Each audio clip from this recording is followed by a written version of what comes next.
Friends, મને એવી ઘણી બધી કમેન્ટ આવી હતી કે ભરેલા ભીંડાના શાકના મસાલાની રેસીપી બતાવો. તો એમના માટે આ રેસીપી મેં તૈયાર કરી છે. આ એક કોમન મસાલો છે જેનાથી તમે કોઈ પણ ભરેલા શાક જેવા કે રીંગણ બટાકા, કારેલા, પરવળ, ભીંડા, કોઈ પણ શાક તમે ખૂબ જ સરળતાથી બનાવી શકો અને મહિનાઓ સુધી એને સ્ટોર કરીને રાખી શકો. સાથે જ આ મસાલાનો ઉપયોગ કરી રવૈયા કઈ રીતે બનાવવા એ પણ જોઈશું. તો ચાલો રેસીપી શરૂ કરીએ. તો ગેસ ઉપર મેં એક કઢાઈ લઈ લીધી છે અને 1 કપ લીધા છે કાચા શિંગદાણા. અહીં કોઈ પણ વાડકી કે કપનું માપ તમારે સેટ કરી લેવાનું અને બધી વસ્તુઓ એ જ માપથી લેવાની. હવે શિંગદાણાને શેકવાના છે. તો એનો બધો ભેજ ઉડે અને થોડા ક્રિસ્પી થાય ત્યાં સુધી એને શેકીશું. તો ધીમા ગેસની આંચ ઉપર 4 થી 5 મિનિટમાં જ શિંગદાણા શેકાઈ ગયા છે. હવે એને એક બીજા વાસણમાં લઈ લઈશું જેથી એ ઠંડા થઈ જાય. એના ફોતરા કાઢવાની જરૂર નથી. હવે ફરી એ જ કઢાઈમાં અડધો કપ લીધો છે ચણાનો લોટ. આ ઝીણો ચણાનો લોટ છે. પેકેટમાં મળતો બેસન તમે લઈ શકો. ચણાના લોટને કોરો જ શેકવાનો છે, અંદર તેલ ઉમેરવાની જરૂર નથી અને ગેસની આંચ ધીમી રાખીશું જેથી લોટ બળી ન જાય. 3-4 મિનિટમાં જ લોટ સરસ શેકાઈ જશે. લોટ શેકાવાની સુગંધ આવશે એટલે ખ્યાલ આવી જશે કે હવે લોટ શેકાઈ ગયો છે. એને વધારે પડતો લાલ નથી કરવાનો. તો હવે ગેસને કરી દઈશું બંધ અને ગેસ બંધ કર્યા પછી પણ થોડી વાર માટે ચલાવીશું જેથી પેનની ગરમીથી નીચેથી લોટ લાલ ન થઈ જાય. હવે એને થોડી વાર માટે પેનમાં જ રહેવા દઈશું. હવે અહીં મેં એક મિક્સરનું જાર લઈ લીધું છે અને જે શિંગદાણા આપણે શેકીને રાખ્યા હતા એ સરસ ઠંડા થઈ ગયા છે. તો એને મિક્સરના જારમાં લઈ લઈશું. સાથે જ લઈશું 1/2 કપ જેટલું સૂકું કોપરું. સૂકા કોપરાના મેં આ પ્રકારે નાના ટુકડા કરી લીધા છે. એના બદલે તમે ડેસિકેટેડ કોકોનટ પણ લઈ શકો અને કોપરું જો તમને વધારે પસંદ હોય તો અડધા કપ સુધી લઈ શકાય. હવે 1/2 કપ ભરીને જ લીધા છે સફેદ તલ અને આ ત્રણેય વસ્તુને અધકચરી ગ્રાઇન્ડ કરી લઈશું. તો આ પ્રકારનો સાધારણ કરકરો એવો પાવડર તૈયાર થઈ ગયો છે. અને હવે એમાં બીજી કેટલીક વસ્તુઓ ઉમેરીશું, જેમાં સૌથી પહેલા લીધો છે 3 ટીસ્પૂન ગરમ મસાલો, 1 ટીસ્પૂન લીધી છે હળદર. હવે 3 ટેબલસ્પૂન લીધું છે તીખું લાલ મરચું. તીખું તમે તમારી જરૂરિયાત પ્રમાણે વધતું ઓછું કરી શકો છો.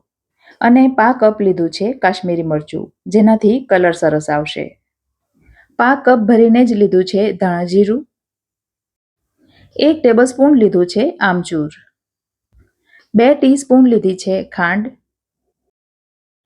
1/2 ટીસ્પૂન લીધી છે હિંગ અને 1 ટીસ્પૂન ઉમેરીશું મીઠું.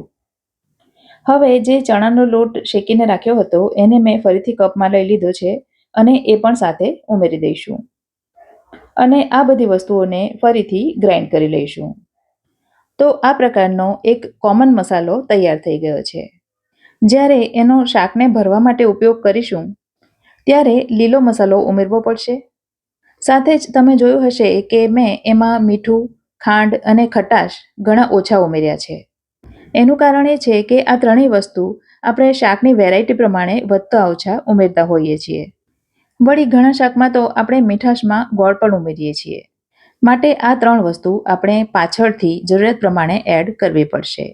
તો આ એક કોમન મસાલો તૈયાર થઈ ગયો છે, જેને તમે એરટાઇટ બરણીમાં ભરીને ફ્રીજમાં રાખો તો 6 મહિના સુધી અને બહાર રાખો તો 1 મહિના સુધી સ્ટોર કરી શકો છો. હવે રીંગણ અને બટાકાના રવૈયા બનાવીને આ મસાલાનો ઉપયોગ કઈ રીતે કરવો એ જોઈ લઈએ.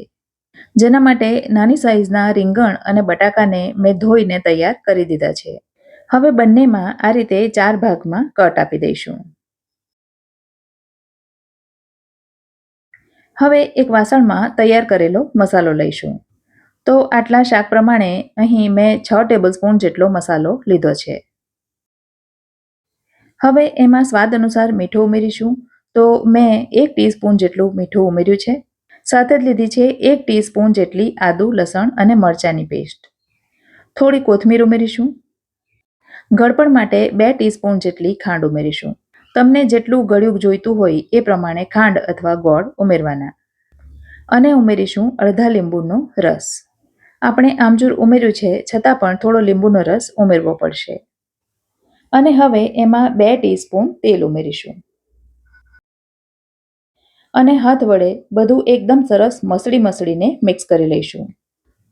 બરાબર મસળીને મિક્સ કરીશું એટલે સ્ટફિંગમાં આ પ્રકારનું બાઇન્ડિંગ આવશે. અને હવે રીંગણ અને બટાકા બંનેમાં આ ટેસ્ટી મસાલો ભરી દઈશું. આ રીતે તમે ભીંડા, કારેલા, પરવળ કોઈ પણ શાક ભરી શકો છો. અને શાકની વેરાયટી પ્રમાણે તમે એમાં ખટાશ અને મીઠાશ વધતી ઓછી કરી શકો છો. તો રીંગણ બટાકા ભરીને તૈયાર થઈ ગયા છે. થોડો મસાલો બચ્યો છે જેનો આપણે પાછળથી ઉપયોગ કરીશું. હવે એક કુકરમાં 2 ટેબલસ્પૂન જેટલું તેલ લઈ લીધું છે. તેલ ગરમ થાય એટલે એમાં ઉમેરીશું જીરું અને હિંગ. અને ભરેલા રીંગણ અને બટાકા ઉમેરી દઈશું. ગેસની આંચ લો તરફ કરી એને 3 થી 4 મિનિટ સુધી સાંતળીશું. 3-4 મિનિટ પછી એ આ પ્રકારના દેખાશે. એટલે એમાં જે બચેલો મસાલો છે એ અંદર ઉમેરી દઈશું. અને થોડું મિક્સ કરી લઈશું. અને એમાં અડધા કપ જેટલું પાણી ઉમેરીશું. અહીં તમને જેટલી ગ્રેવી જોઈતી હોય એ પ્રમાણે પાણી ઉમેરવાનું. પણ અડધા કપ જેટલું પાણી પૂરતું છે. હવે કુકરને બંધ કરી મીડિયમ ગેસની આંચ ઉપર 4 વિસલ વગાડી દઈશું. અને 4 વિસલ થઈ ગયા પછી કુકર આપણે ખોલીએ ત્યારે તમે જોઈ શકો છો ખૂબ જ સરસ રીંગણ અને બટાકાના રવૈયા તૈયાર થઈ ગયા છે. આજની રેસીપી ગમી હોય તો વિડીયોને લાઇક કરજો. ચેનલને સબસ્ક્રાઇબ ન કરી હોય તો સબસ્ક્રાઇબ કરજો અને તમારા સર્કલમાં શેર કરજો. ફરી મળીશું આવી જ એક નવી રેસીપી સાથે. ત્યાં સુધી મને રજા આપો. આવજો.